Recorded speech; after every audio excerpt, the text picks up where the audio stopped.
এটি হলো হাওড়া জেলার একটি বৃহত্তম কালী পুজো। তো এই পুজো প্রায় 3 দিন ধরে চলছে।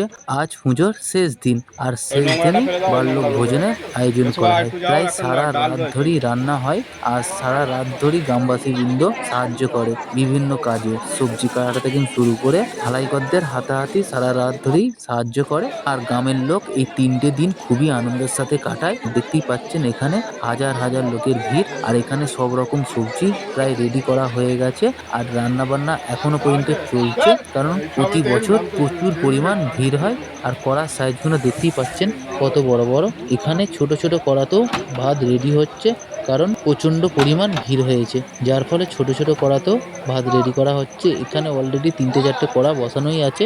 এখানে মায়ের প্রসাদ রেডি করা আছে। এদিকে লোক খাওয়ানো চালু হয়ে গেছে।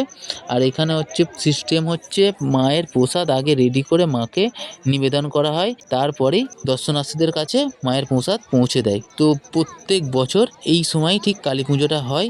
আর এই গ্রামের একটি বিশেষ নিয়ম হচ্ছে, এই গ্রামে এই মায়ের পুজো ছাড়া আর কোনো কালী পুজো করতে নেই। আর মন্দিরটা দেখতেই পাচ্ছেন কত সুন্দর লাগছে। এটা উচ্চতায় অনেকটাই বড়।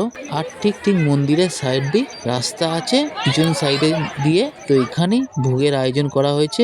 এখানেই সব দর্শকরা যাচ্ছে মায়ের প্রসাদ পেতে। আর মন্দিরটাকে কত সুন্দরভাবে সাজিয়েছেন সেটা আপনারা দেখতেই পাচ্ছেন। আর মায়ের মূর্তিটাকেও কত সুন্দর লাগছে দেখুন।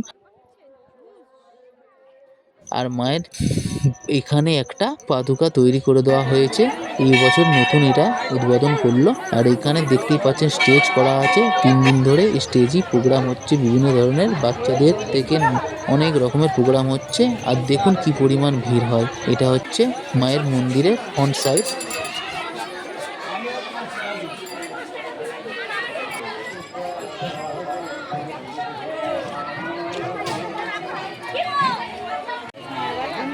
না না, অনেকদিন কিনেছিল।